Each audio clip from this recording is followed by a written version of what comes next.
chegharịa na nara na Jizọs Kraịst dịka onye nwe unu na onye nzọpụta unu. Ugbu a bụrụ ka eji anara mmadụ nke ọma. Ugbu a bụrụ ka ị ga-eji chọọ Chineke chọta ya.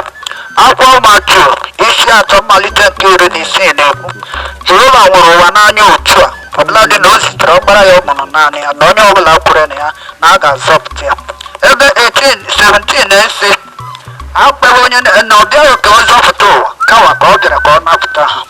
Ma 18 ya sị, ekpeela onye na-ekwedo na ikpe ụgba n'ihi na ejiri ọkpara Chineke a mụrụ naanị gị. Ọtụtụ nọ n'elu ụwa taa na-amụ ụmụ, ọ na-amụ ka ụwa. Ọbụladị ndị mmụọ ya nwagide kpọrọ ya gaa dịka ụkpụrụ okwu Chineke esiri dị. Zụlite nwata dịka ụzọ Chineke esiri dị. Ugbu a nọ ụfọdụ nọ na-agagharị, ụfọdụ nọ na-awagharị, ụfọdụ nọ na-aṅụ mmanya, ụfọdụ nọ na-eji ndụ ọjọọ dị iche iche dịka amaghị Chineke. Chegharịa nọ nara na Jizọs Kraịst ugbu a na-adị ndụ. Eluigwe dịrị ọka ala dị ndụ.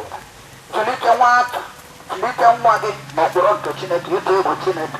N'ihi na mgbe ị zụlitere ya, ọ ga-asụ ndị iwu.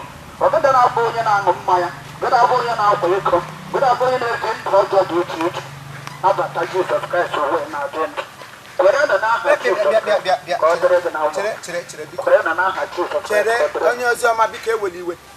Ama m na izuzu ụmụ na emume ụmụ ọwụdụ m ka hụrụ mee preaching go diverse. Ihe Chineke tụrụ m n'ụlọ ka m na-ekwu. Ihe tiri gị n'ọnụ.